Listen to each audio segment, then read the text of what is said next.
Judgment's a habit. Judgment is not true. It's just a story. And when we stop judging, we can reclaim our power. And when we reclaim our power, we can find our peace. If you look at the thoughts in your head, if you take them out and morph them into a human and sit down next to them, would you want to go to lunch with that person? The stories we tell, the meaning we give them is what creates our reality. So when we tell a new story, we can change our whole life.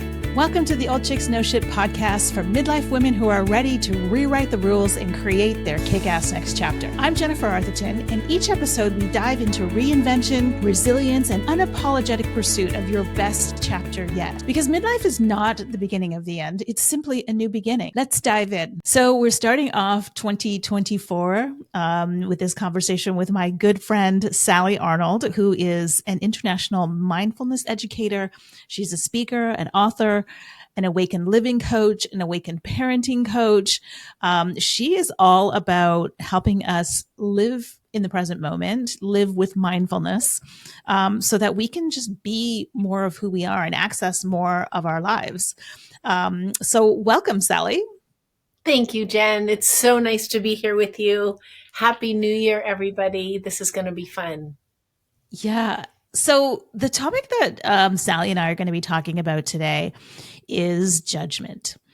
And okay, first of all, let me start off by saying we are human. We all judge, myself included. But one of the things that I personally for 2024 have noticed a lot and I'm working on is judging less. And Sally has a whole program on this. It's the judgment-free January detox. Is that what it's called? Yeah, I'm doing it. It's a judgment-free January course, and we are doing a judgment detox as we go through it. Okay. And ironically, the first week we have homework and heart work every week. It's not even to judge less. It's to have more grace. So there's different ways to approach this. Because yeah, and one of the reasons why I wanted to have this conversation, because I think all of us can relate to judging in some form or another, or some people or other. And we tend to be like, okay, so what? So I was judgmental or I judged. But I think what we really don't fully understand is the impact that being judgmental has on us and how it's actually keeping us like stuck a little bit. So maybe we can jump into like, why do humans judge? I mean, I think every human does, right? Right. Excuse me. So we judge because it's a habit. It's a learned habit. It's a practice habit, but it's a habit. And I think it also comes from our negativity default, right? So our brain is wired with fight, flight, or freeze. You know, our cavemen would, run from the tigers, fight the tigers, hide from the tigers. So we have this instant negativity. That negativity is wired to keep us safe. But chances of a tiger running into your room or my room right now is pretty slim. And so we have continued to live, that small part of our brain, the amygdala, is pretty tiny. And it's really helpful when a kid runs out in the street and you grab them. But we kind of live on this low grade fight, flight, or freeze kind of disassociation. And that's the cause of our negativity bias. And sadly, negativity to our brain is instant. Like if something negative happens, your brain registers. Conversely, if something positive happens, it takes anywhere from 5 to 20 seconds for it to register in our brain. So that's a huge statement about how we're wired. Now, that doesn't get us off the hook. It doesn't mean we can't change it. And it really does affect our physiology, but the truth is judgment's a habit. Judgment is not true. It's just a story. So what I heard you say was basically our human brains are wired for judgment or to make an assessment and to judge something based on a safety mechanism, like a very base reptilian level safety mechanism. Because when we were out on the savannah naked running around, we had to make instant decisions about what was safe and what wasn't. And I think what you're saying is that we have literally now taken that basic animal safety instinct and we've now projected it into the modern world. So is judgment always a safety mechanism, like even in today's world, like when we're judging, or is that just out of habit? It's habit. The origin of judgment, I think, comes from that negativity default mechanism in our amygdala in our brain. Yeah. But then it becomes a habit. It also is pretty intertwined with our ego. The ego once again, the ego's job is to really keep us safe, right? So you can see where that link is between fight, flight, or fear, keeping safe. And then the ego is a little bit, well, if I make them not so good and I judge them, then it might make me a little better. And in teaching this course, I realized in writing it, it was like, gosh, I'm more judgy than I thought. And then what are the triggers that make the judginess, right? And then, when we stop judging, we're allowed to come into the present moment. And when we stop judging, we can reclaim our power. And when we reclaim our power, we can find our peace.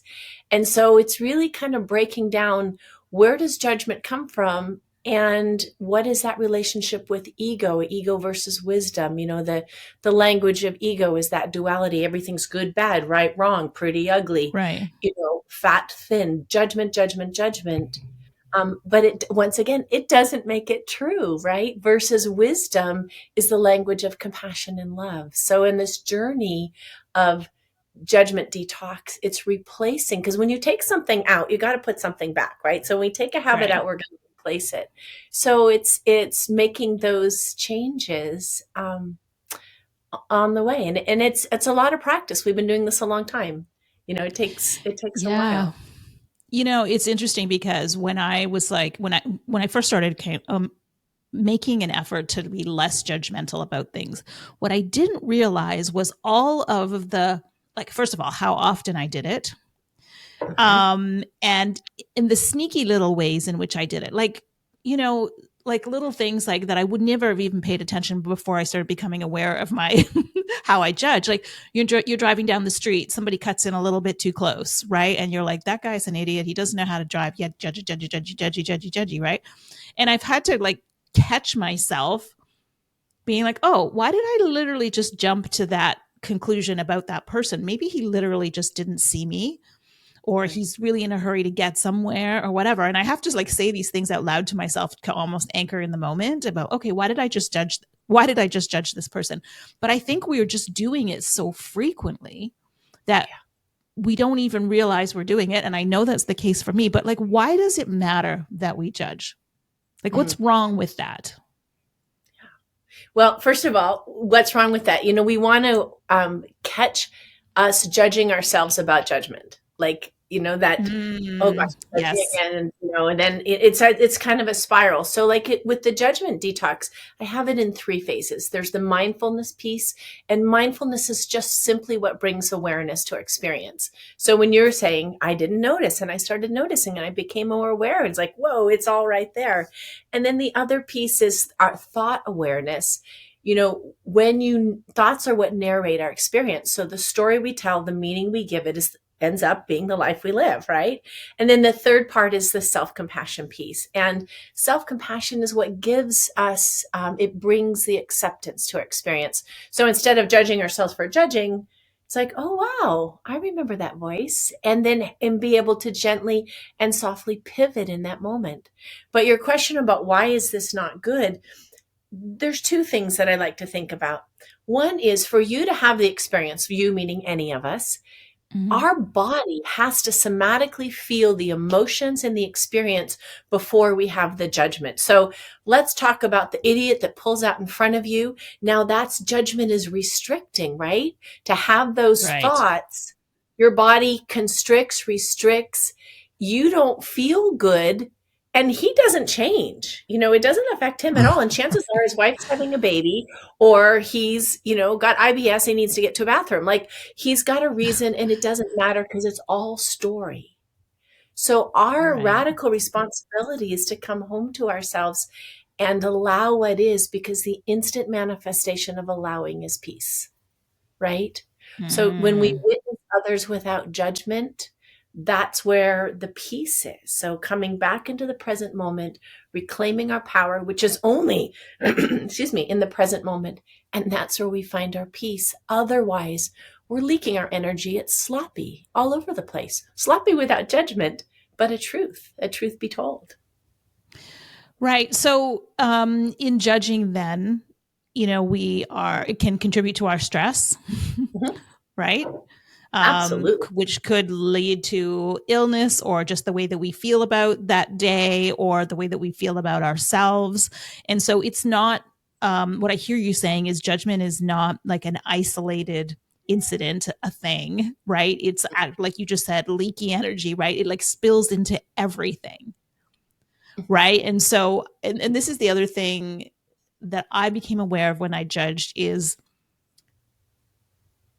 when I judge somebody, I am actually judging myself Absolutely. A in wounded part of ways. yourself. When we judge Yeah. another, we're judging a wounded part of ourselves. So it's great instant feedback. Judging Right. another tells more about us than it does about the judgment or the other. Yeah. Absolutely. And that's the thing. That's exactly the thing. And so it's like, every time I now catch myself like in judgment of somebody or something, it's like I'm saying to myself, okay, where am I judging myself right now? Like where do I feel that I'm not, that I'm not enough or that I wish I was better at or whatever the thing is? Because ultimately, and I know you know this well, I truly believe that everything is a reflection of us back to us. Of course. Right? And Yeah. so when I realized how often I judge other people, I was like, oh, I must be judging myself just as much, probably if not a little bit more. Right. And where are those places that I'm judging myself? And how can I catch myself in those places that I'm judging myself? Because if you're compassionate to yourself, and tell me if you agree with this, if you are compassionate with yourself, it's almost impossible to be judgmental towards another person, right? And that's the duality piece. It's like there's no such thing as being compassionately judgmental, right? It's a little Right. slippery, but we're either judgmental or we're compassionate. And I think when we look at a couple variables, like we have 60,000 thoughts a day. So how many of those thoughts are judgmental towards others and judgmental towards ourselves? It's like Yeah. compassion is incomplete when we don't have self-compassion. And I think with judgment, we really want to look at that self-judgment piece because compassion is simply treating ourselves the way we would somebody we truly loved. And Mm, that doesn't go hand in hand with somebody that looks in the mirror and says not nice things, somebody that has that narrative, that isn't in their highest and best interest.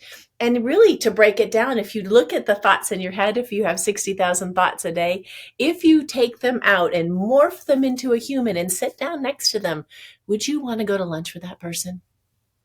right. No, Good right? question. That's who they Yeah. are. And so it starts with just simple coming back into the present moment and reclaiming your power. That's where Yeah. we're missing because we're feeling, and you're right, there's a lot of research about the stress about from judgment, the mental stress, Mm, the overwhelm, and it takes the storing that we have. So when we're already experiencing burnout, parents, 77% of all parents are experiencing burnout on some level right now. How much of that is judgment? When we look at social media, when we look at TV, it's like it's being fed to us. It's very um it's once again slippery. It's not straightforward, but it's always there. So it's our responsibility to start coming home to ourselves in such a soft and loving way and learning those bits that, like, when we allow, that's when we can witness without judgment. So we allow the mm. guy to come in front of us. It's not worth, if it costs my piece, it's too expensive, right? If it's going to Yeah. make me Yeah. constrict and be mad and hold the steering wheel and my shoulders go to my ears and can tighten, that's not good for us. It's not just a somatic Yeah. experience, mental health. It's the all of us. So judgment is pretty toxic, pretty slippery. And it's something we all do. So how do we make those small changes to get closer to where we want to be? Yeah. Yeah. And what's the difference between, and maybe there isn't, tell me, and maybe this is not even a good question, but what's the difference between judgment and discernment? Very good question. Discernment is looking at something as it is. Judgment has the ego voice. Now, this is the slippery part. So judgment is going to be a little bit more negative when you're noticing. Discernment is very neutral, right? You know, um, right now let's say it's snowing. It's neutral. I'm noticing, it's an observation. It's a neutrality. Judgment would be, oh my God, it's snowing. It is so cold. And no, oh, I can't do this, this, and this. It's going to ruin my day. There's kind of, ego has more of a dissertation about the languaging, right? It's the duality, the right, wrong, but it's also a hint of negativity. Whereas discernment is just, well, right now it's like this, just noticing. And that's that and I mindful asked piece. that. Yeah. And so I asked that question because I think about instances like, for example, you're walking down the street, you see a person standing, on the side of the street, you're by yourself, and, you're like, oh, that's not a good person. That's not a good man. I'm going to cross the street. Right. So in some sense, that is a judgment, but it's also a discernment. And I'm like, okay, well, and that's why I asked that question. I'm like, so am I really judging that person, or am I just discerning a potential threat because I'm by myself? It's nighttime and this guy looks a bit sketchy standing on the corner. Yeah, that's a great example. And I would go the next level and invite in the concept of intuition. Because intuition is the wisdom voice, right? Wisdom and judgment are very different voices. And so, Right. that duality, good, bad, right, wrong, wisdom is, I think that I will be in a better place if I cross the street right now. See the Right. neutrality, that it's just very matter of fact. The guy might be the greatest guy ever, but chances are, if you have that feeling, if your emotional guidance system is saying, turn right here, it doesn't even matter what he's wearing, what he's doing. Something inside of you is saying, time to cross the street. And that's wisdom. Right. But extrapolating that out to, because I think we're taught very early on, especially as kids, to form judgments about people, and like just putting intuition aside for a second. Right. And so you think about, the multimillionaire who goes into the store dressed like a bum and receives a certain level of service because of the way that he looks. Like, that's a judgment, right? Like, I'm going to treat this bum different than I'm going to treat the same guy if he walked in wearing, a $900 suit. Right. Right. And so I feel like we are just taught very early on to make up the stories in our minds about who people are, and to act accordingly. Right. Like when your mother says to you when you're a 5-year-old, don't go near that guy, because he's, a potential threat. So I think it takes, and I say that because I think it takes an immense amount of awareness and mindfulness to assess, like, some judgments are okay in that scenario, right? Like, again, putting intuition aside, like in that scenario, like, the sketchy guy standing on the corner, it's nighttime, I'm by myself, like, totally fine, as opposed to walking by the guy and going, oh, he really needs to get a job, like, he's lazy, he's this, that, and the other, that's right? the discernment versus judgment, though. Do you see the difference? Right. Yes. Just gave examples. He's lazy, it's nighttime, he needs to get up. That's the judgment. The discernment is, I might not be safe right now. That's a reality. Right. I don't know. Right. But it's not storying. Judgment is so much about the stories that we tell. Story. Yeah. Yeah, that's what I was just going to say. It's like, discernment is becoming aware of a situation. Judgment is all the stories we put on that based on our own experience of life, I guess. Right. And that is actually in the basket of our worthiness. The judgments we have and the stories we tell come from our sense of worthiness. Yeah. And so when you think about it, your thoughts are what create your beliefs create your feelings create your existence. It's your lived life. So when you want to make a real change in your life, it's that thought awareness piece and taking some responsibility about, if I'm judging everybody, I'm not feeling good about myself. This has nothing to do with them. It's not even true. A judgment Yeah. is not a truth story.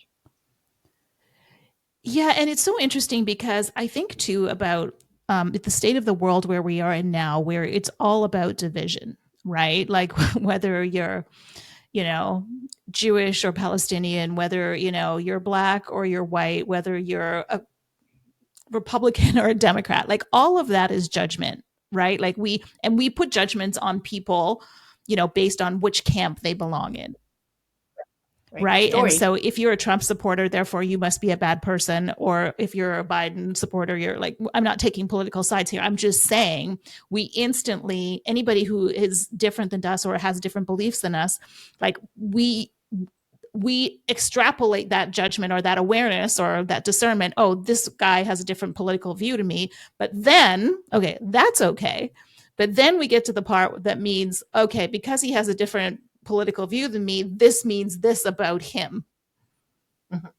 Right? Did I articulate that correctly? Right. No, that's accurate. And what's causing this division is fear. It's fear-based, false expectations appearing real. It's all Right. about ego.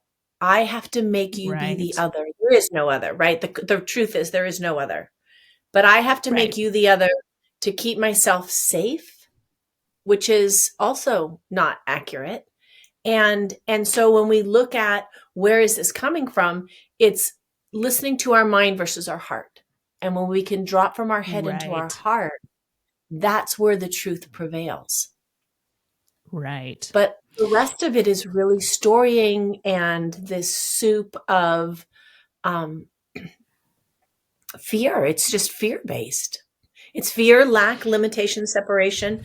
They're all energetically things that keep us tethered to places we don't want to be and we don't deserve to be anymore. Yeah.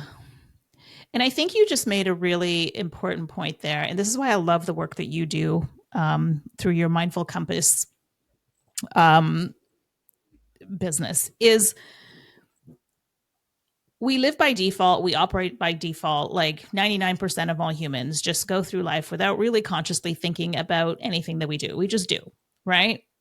And recognizing, I think that we can create moments of awareness where we can make a choice in every instance. So I see the guy, and let's say this is a race thing, like I see a person of another race, right? And then I form a judgment, oh, that because all X people behave X, Y way, right? And then to catch yourself from going, oh, but maybe that's not true about that guy. Like being aware of the thought, being mindful in that moment to say, I can choose something as opposed to operating from, oh, I must now hurt that person because I just put this story on them.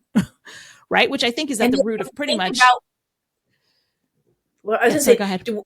what you just said, think about how do you feel in your body Right. when That's you yes. tell the story about that guy, the other, the different? It's about fear. Fear is constriction, right? It's Right. resistance. We're Yeah. hurting our physical body. We're hurting our spirit, our mind, judgment. That's the toxicity of judgment versus, oh, you know, for whatever reason, my intuition tells me right now that it's time to cross. You know, Oops. that's my compass.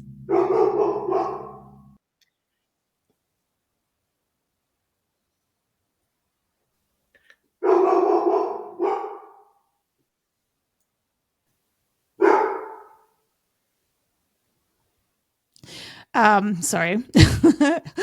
We're gonna have to edit that part out. Yeah, no, that's where I was going because I think to depending upon sorry, just one second.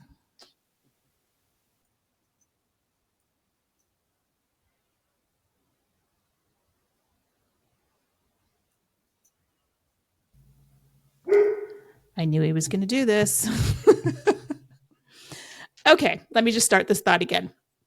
Yep. Yeah, so I totally agree with you because where I was going in my mind was uh, when we have these pre-ascribed thoughts about people or judgments about people, usually it's some kind of a nervous system reaction. And so in that second, our nervous system gets hijacked and we react in a certain way, right? And being mindful enough in what I call centered awareness that would be like, oh, I just had this thought, but I can choose how I react to that, is such a place of power in your life, right? Like not only in perceived threats, but in the argument with your spouse, right? In the conversation with your child's teacher, right? In any kind of situation, being able to be aware enough of what's happening within your body and what's happening in your thoughts, and then being able to choose a different reaction puts you in the driver's seat of just about everything. Right. And that's how you call your power back. And that can only happen in the present moment. Right.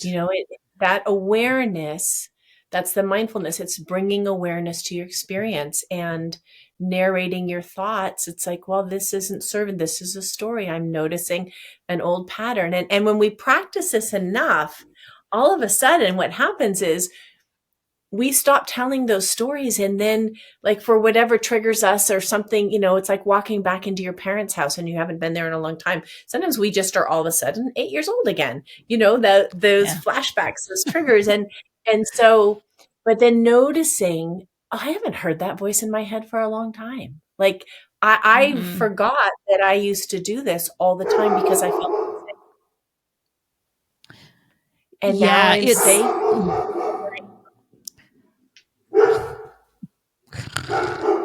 This dog. I have dogs. I get it. We'll just pause. No big deal. He's been sleeping all morning. Of course, it's because I got on a podcast now. He's, let me just go see what he's barking at. Just 1 second. Okay. No worries. It's just the Amazon man. Oh, my dog is sitting here like, what's he saying? What's going on? Okay. Yeah. So just coming back to, what we were just talking about taking our power back in any situation and being able to witness ourselves, witness our triggers, right? And then pause before the action, I think is the thing, right? Yeah. It's to respond. The mindfulness is our superpower. We have a stimulus, and then our old way is to have a reaction. And then when we practice that mindful awareness piece, we have the stimulus, the trigger, and instead of reacting, we can take a mindful breath, a couple breaths. In 3 breaths, you can oxygenate every cell in your body, and then you can respond in a way that's meaningful or that you intend to. And where this is so powerful is we can go back into our childhood and remember a time, think about, and for our audience to think back at a time when you were young and you either were sick, you got stitches, you broke a leg, something in your physical body happened, and remembering that time and remembering that, oh, I healed.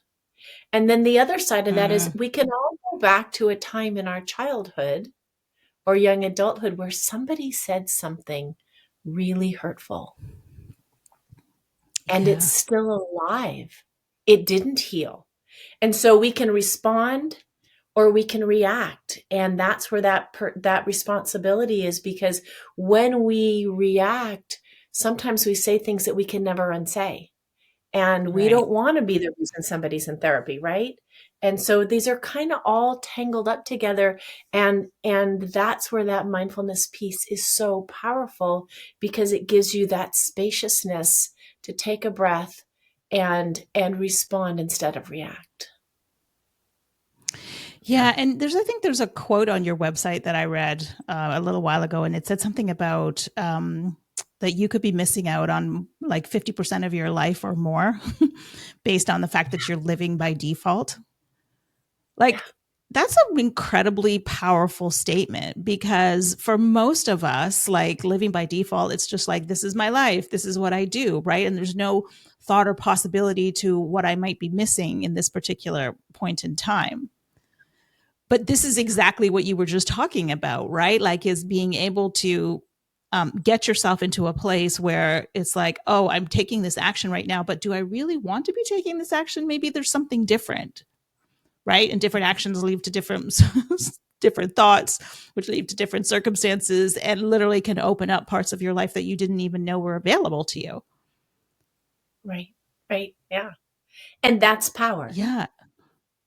That's power. Like, yes. Yeah. It's like time to tell a Yeah. new story. And Yeah. that old saying of, when we do what we've always done, we'll get what we've always got. We deserve better than that. And it's not like Yeah. any of this is hard, right? It's not like we need to take a semester class or we need to, you know, sit in a cave and chant from dawn till dusk. It's those small moments of awareness repeated over time are what create a lasting difference. And the Mm. research that you're talking about that I have about on my website is Killingsworth and Gilbert out of Harvard in 2011. They did a study and they found that people spend, I think it was 47.6, so I rounded up 50%, that much of their time either worrying about the future or ruminating about the past. But neither of them are in the now, and the now is where we live. And if we're not in the now, we're missing out on half our life. When I teach parents, I carry this Right. big jug of marbles and I have 940 marbles because that's how many Saturdays you'll have with your child. If they're born this Saturday, you're going to get 940 of them. And if you're missing out on half your life, now you've got, 470 marbles. And if you're sharing custody, you can look at like, wow, we really are missing out because life is lived here and now. Period. That's Yeah. all it is. And so just reframing and, it's like we drive home sometimes and it's like, how did I get home? The no alcohol involved. Like I drove, but I got here. I didn't even remember how I Yeah. got here. And now I'm here. It's like, oh, wow, that happened fast. Or, oh, it took a long time. Because sometimes we don't even know that we're driving our own vehicle, right? Because we're not Oh even in yeah. our bodies. And it's so Yeah. important, especially if we want to be our highest and best self, we got to come home to ourselves. It's that simple. Yeah. Yeah.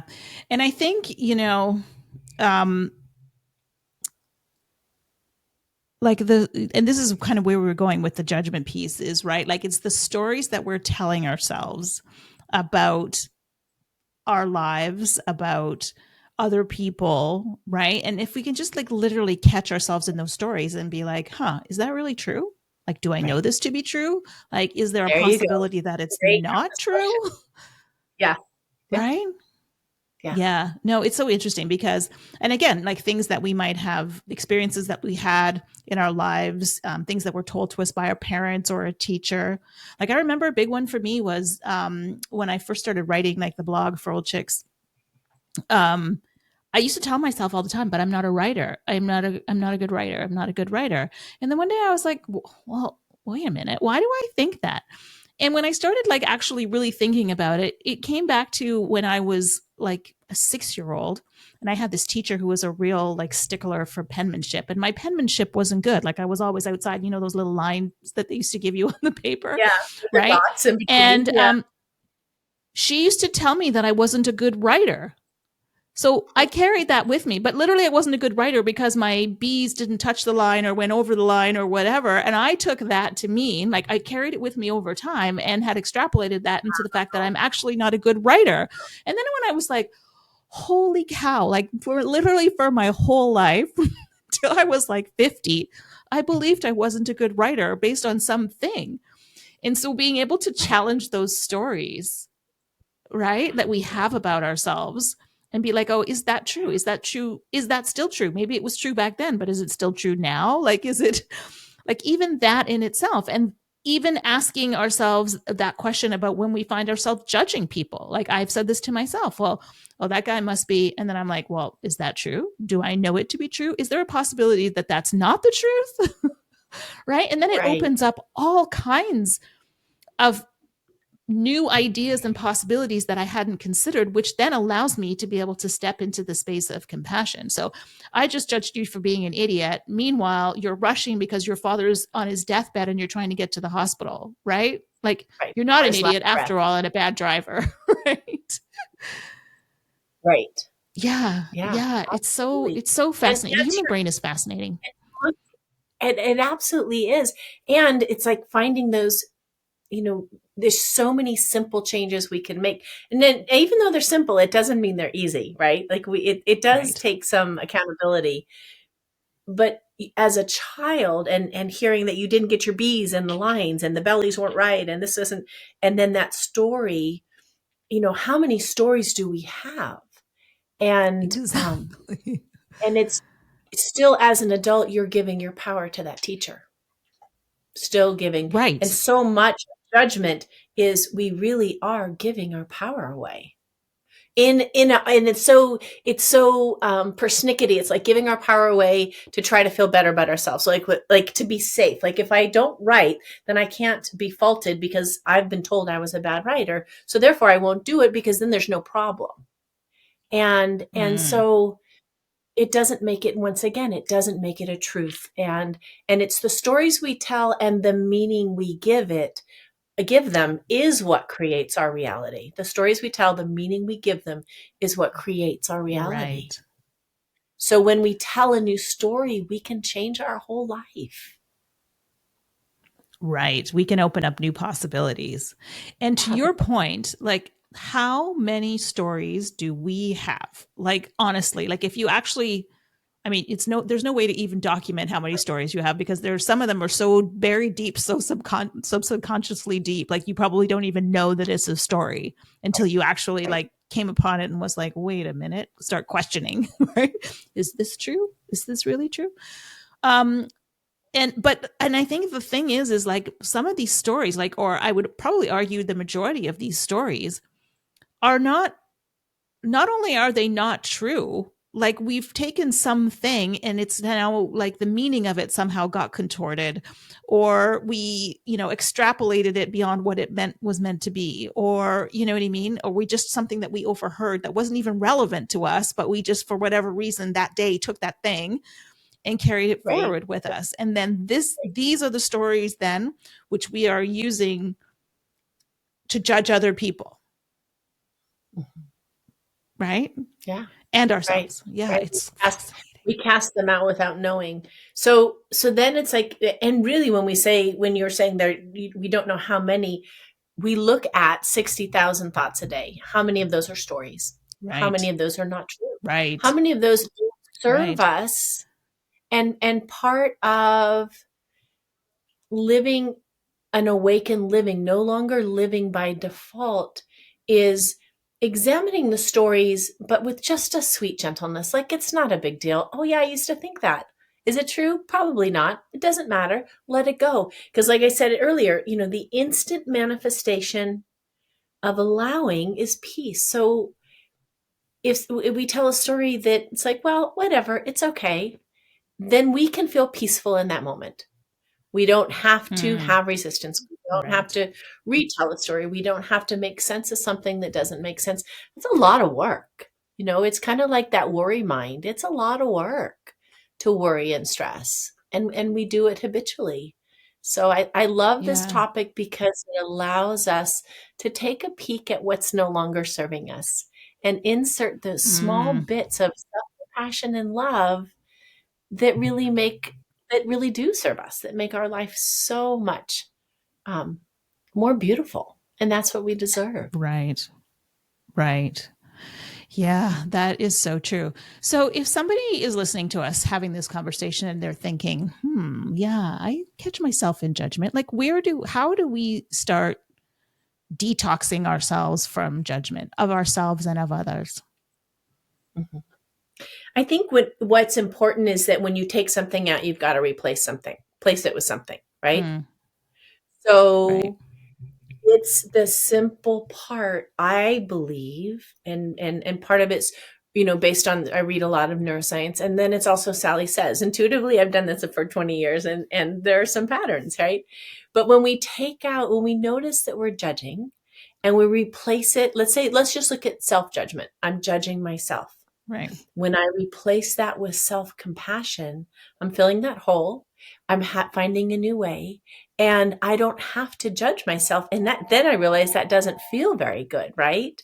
And we Mm, start with, like, Dr. Kristen Neff has done the research on mindful self-compassion, and it's just as simple as putting your hand on your heart.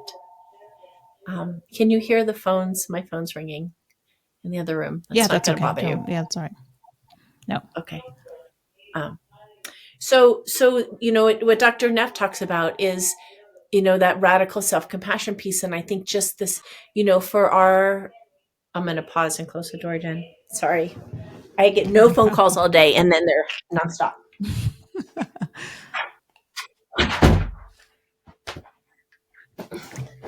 Okay, we're back. So self-compassion is treating ourselves as somebody we loved. Mm. And it's when we identify that voice in our head, that critical voice that judges ourselves and others, is not a loving voice, and it doesn't serve us, we can make that shift, take out the judgment, and replace it with self-compassion. You know, we all have our knapsack of not enoughness and worthiness. I mean, we all have that. And trauma, everybody has trauma in different, ways and places. And that's also stuff from the past. And like a river goes only one direction, we're living our life now. And that's where, like I said, that's where our power is. That's where the present moment is. That's where our peace is. So when we notice our judging, we can just tuck in some self-compassion. We replace it. It kind of just, it just feels so good. In the beginning, it's kind of awkward. Like self-compassion, it's like, well, maybe I'll just stay home and eat bonbons and watch TV all day because that seems like a nice thing. But true self-compassion is doing for us what's in our highest interest, right? So going to work and nourishing ourselves. And it's like this whole rest thing. We don't rest. Rest is not a luxury, and no one can rest for us. So to give ourselves permission instead of the judgment of keep going, don't take a break, push through, you got this, you don't have time to eat, just keep going. That doesn't serve us, because the voice of self-compassion is like, okay, well, you know what? You got 1,440 minutes today. Take a few minutes, take some breaths, have a meal, have a cup of tea. And our life just feels better. It totally changes when we release judgment. It changes the course of our life. It's like, think of vibration or judgment as a vibration and a tone. It's just heavy, and we schlep it around. But I don't know that it's necessary, and I don't believe that it serves us. Yeah, I think you mentioned something very interesting or important there, in that, the energetics of judgment, like, and your vibration, right? Like, so when you're in a judgy mood, like vibrationally, it feels off, like your energy feels off. And when you can all of a sudden start like having compassion towards yourself and towards somebody else, like, become aware of like how that actually feels. Like you feel softer, you feel lighter, right? Instead of going through the world with the right, right. But like when you're especially when you're judging yourself, like how do you pause? Like how do you get over the emotion? Because usually when you judge yourself, there's an emotion associated with it, and you're in it at that moment. Like, I'm such an idiot, right? And you're like in the emotion of it. Like, what is something like practical that you can do when you find yourself in the emotion of that judgment? Like, how do you flip it to compassion? Because that's not necessarily the easiest thing to do. It's not in the beginning. It does get easier. It's kind of like a muscle, and the more you practice and build it, the easier it is to return to. There's two things that I think that are helpful. So let's say we're just having a judge-a-thon in our head. You can do one of two things. If you put your hands over your heart, just the simple act of putting your hands over your heart, the warmth of your hands increases your oxytocin, your love hormone. It increases the chemicals in your brain, because like judgment is going to be that, the stress hormones, the cortisol's pulsing like battery acid. Just simply putting your hands over your heart and saying, I'm okay. This is okay. I'm okay. Speaking to yourself the way you would a very best friend. So you've got a kinesthetic experience, hands over your heart, one hand, two hand. You can't get it wrong. Taking a breath, that's the other thing, is to be able to drop from your head into your heart. When you're getting all kinds of judgy and all entangled into story, and you catch yourself, it's like, oh, I'm in my head.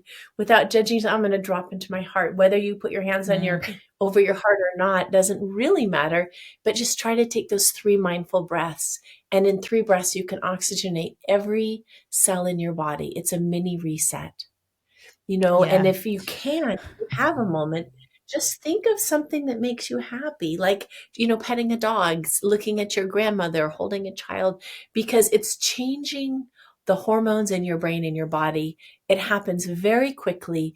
You don't need to be doing this for 15 minutes. It can be 30 seconds and you're making changes in neural pathways. Um, it's like instant feedback. But the trickiest part is Yeah. remembering to catch yourself when you're having a judge-a-thon. Yeah. I had an interesting situation this week. I listened to a lot of audiobooks while I walk, and I was listening to an audiobook, and it was narrated by the author. And I found myself in this place where I was like, what does she know? Oh my God, she's had it so easy. You know what I mean? And I was in this, and then all of a sudden I caught myself and I was like, wow, you're being really judgmental. And literally just the act of me saying it out loud, like saying out loud, wow, I want to judge her so badly. It just took it away. And then all of a sudden it was just like, I'm back to listening to the audiobook. Like this is midstream in the audiobook. And all of a sudden I was like, what she's saying is like, oh, I'm totally receiving this differently now. Oh, I understand what she's saying. And so literally I didn't do anything other than acknowledge the fact that I was judging her for all the things, and therefore I wasn't even taking in the information that she was sharing. But as soon as I called it Yeah. out, it was just like instantly is like, oh, okay. I didn't even have to be like, oh, I'm sure she's a really nice person. I didn't even have to go through any of that thought. It was just like I said it out loud, like I literally said it out loud, and then it just dissipated, and I was back to the book, and I'm like, oh, I'm actually really enjoying this book now. Isn't But that, that and was it for me. doesn't take a long time, but you No, brought a moment of awareness to your experience, and then you shifted the energy. This really is energetic. You it's shifted the energy 100%. from being in a lower vibration, let it go, and allowed yourself to bump back to the truth of who you are. We resonate in a much higher vibration as but sometimes we get stuck in our human, and that's where Yeah. our stories are, and it's about catching them. Yeah. Yeah. Yeah, it's so interesting. And so, my newfound awareness around all the ways that I judge, big ways, small ways, you know what I mean? And like literally just like you like I just say it out loud. Oh, I just judged that poor guy. Or I just, you know what I mean? Yeah. I I found myself saying that more than I realized I would. But it just really brought home for me how unconscious, like we started at the beginning about living by the default, how unconscious it is for us to Mhm. be there. And I like, and the ways that we were talking about it being part of just the base fact of that's the way that our brain works as humans. But we're also now more elevated from, naked people running around the savannah, and we have the Not ability tired, to jumping in be the able room to anytime soon. right, Yeah. exactly. We have the ability to make different choices, and that's where the power lies. And so if there is and for me, and I hope for the people listening, I mean, if there is one thing that you take away from this is that just even that awareness can be such a powerful way to take your own power back Yeah. from whatever Absolutely. situation. Absolutely. Yeah. Bringing awareness to your experience. Then you're no longer, when you bring awareness to your experience, you are not living by default. And what you did, Right. Jen, is like Dr. Dan Siegel talks about, in the mindfulness world, name it to tame it. He coined the phrase, but there's a Right. lot of emotional regulation stuff, right? So, and when we put electrodes on our brain and we see, if there's something that comes up and we simply name it or say it, and if you can say it out loud, great. The rules are very, very easy here. But if you can say it, like for you to say, I'm judging that person, you name it to tame it. And just by Yeah. notifying it and giving it a label and identification, you can actually diffuse it. And when we do the electrodes and we Mm-hmm. look at the brain, when you name something, name your experience. And if it's not pleasant, you can completely dilute it or release it. So it shrinks it Mm. down. So this neuroscience, it's quick and easy. And the only part for us to be mindful of is not judging ourselves for judging, right? Right. Just noticing, yeah, Yeah. I'm judging. But there's no energy attached to that. It's just awareness. And then Right. stating I'm judging. Yeah. Well, even, our need to make ourselves right or wrong all the time, right? Like this I'm doing is right, this I'm doing is wrong, right? If we can just witness what we're doing without labeling it right or wrong, just like, that's interesting. I just did this thing again. Like, I don't know, maybe it's you're smoking and you're like, oh, I just unconsciously picked up a cigarette. Right. Interesting, right? Without making it wrong, as in, what's wrong with you? Why didn't you could have, right? Like then we start spiraling down that way, and energetically, vibrationally, we're just pulling ourselves lower and lower. But like you just said, it's like, oh, curiosity. I just picked up that cigarette. Right. Right? Yeah. It's neither right nor wrong. Right. It's just a fact. It's a discernment. And the Yeah, it's curiosity is fascinating. key. It's like just noticing, you know, oh, Mm, look at this, and having a little more neutrality, pleasant or unpleasant. Oh, this doesn't feel good. This isn't where I want to be. Or this is yeah, really nice. Um, yeah, it's yeah, none of this is hard to do. It will change our lives when we practice. And the better it gets, the better it gets. The more we practice, the easier it becomes. And then the more yeah, likely we are just simply to notice. And then it's kind of like a game. It's like funny. Oh, yeah, I remember. I used to judge all yeah, that stuff, and it just doesn't matter. And then yeah, then we're not leaking our energy. We're not holding tension and resistance. And remember, a judgment, you've got to feel it in your body before it even comes out of your mouth or, yeah, swirls around in your brain. So then we have that lightness. Like there's so much advantage to bringing this simple awareness, and just with, the right wrong part, that's just ego. And when we know yeah, that, we can yeah, recognize the voice of ego is very much a dissertation. It's like, well, and let's say, for example, smoking, I knew better and I shouldn't have, and I wasn't gonna, and there's a whole dissertation of the mind. Whereas the voice of wisdom is just love and compassion and also neutrality. Oh, I wasn't gonna do that. I'm gonna put this yeah, down. It's not too late to stop. yeah. And just I mean, having that awareness of those voices.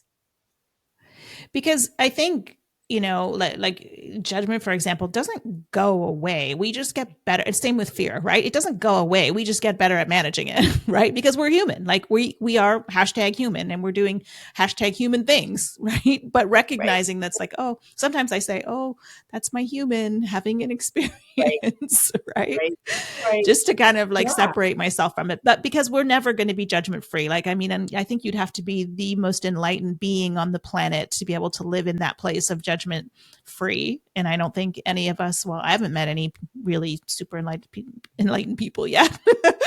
But like we're just human, and there's nothing wrong with that, right? It's just being aware of the fact that we have a tendency to do this because we are human. and Yeah. I was just thinking when you said I haven't met any enlightened people. I have three tiny grandbabies. I have 4-year-old granddaughters that are Oh, twins, yes. and I Okay. kind of I look at them and I watch them, and in some Mm, ways, I do believe they're enlightened human beings because yes. they are so accepting of things as they are. And like last Yes. night, I was putting one of them in her car seat, and it wasn't a judgment. She just said, "Mamie, your breath doesn't smell good." Like we just eating salmon. And I go, I bet I smell like salmon. She goes, yep, you do. Now, was she judging me? No. Did I No. feel defensive? No. Was she just neutral, straightforward, just speaking it as it is, and then moving on to something else? But Yeah. so I think that there might be enlightened humans, but they're pretty tiny, right? Yeah. I Pretty was just wise going to little. say, yeah. I think we all probably come onto this planet very enlightened, and then the world has its way with us, and Right. we have our hashtag human experiences. But I was thinking the other day about, imagine how different the world would be right now if we all had that level of awareness of our thoughts, of our feelings, and that we were able to, take our power back from them. Like, think about the wars that would be avoided. Think about, the racism that wouldn't exist. Like, think about, like everything that's going on right now. Yeah. Um, it's like the world would be a very, very different place if we were all, even if nothing else, then we just all became aware of what our thoughts and emotions are at any given time. Like even if we did nothing else, but just became aware. Right. Right. Yeah. No, Yeah, I super believe with fascinating. all my heart, this is how we change the world. I believe that Yeah, compassion and self-compassion are the balm that I will agree. heal the world. Um, Yeah, because like I said earlier, you can't be compassionately judgmental. You either are one or you're the other, in a given yeah, moment with a given experience. And so that, when we talk about, changing our life with old chicks no shit, it's like, this is why I do what I do, because I know that lives can transform, and it's just simple, small ways. It's awareness, it's yeah. presence, it's peace, it's calling our power back. And in those micro practices are what pivot the direction and the course of our life. And it just does. I see it over and over That's and so over. true. That's so Yeah. true. Like questioning one story can literally change the course of your life. Mhm. Yeah, Yeah. so true.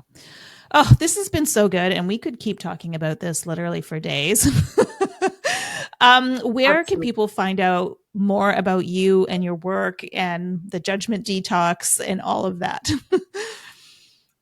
Oh, thank you. My website is mindfulcompass.com. My email is Sally@mindfulcompass, and there's lots of information there. I have the Awaken Living course. It's an online 8-week course, and nobody has extra time. So it's really set up to do 2 30-minute half-hour courses a week, and it will change your life. But I've been doing this for a Nice. while now, and I do one-on-one coaching and speaking. And it's just an honor to be so passionate and have witnessed so much transformation with such simple tools. So thank you so Mm. much for the opportunity to share them here. I love your work. It's been really fun to see you growing into your best self. And it's a joy to hang out and chat always. Yeah, just for our listeners, Sally and I first met, gosh, I want to say 7 years ago. No, Ish. Mm, yeah. ish I in don't that know. Yeah. neighborhood, Yeah. at a speaking event as a speaking course. And have stayed connected ever since. And so, watching her journey unfold, and she's watching my journey unfold. But, thank you for doing the work that you're doing in the world. It's so important and it's so needed. And we'll make sure that all of your contact information gets put in the show notes, and so people can reach out if you have questions or just want to learn more about how to become more aware, right? So that we're not Yeah. living by default. No, awaken living is where it's at. Yeah. Thank you. Yeah.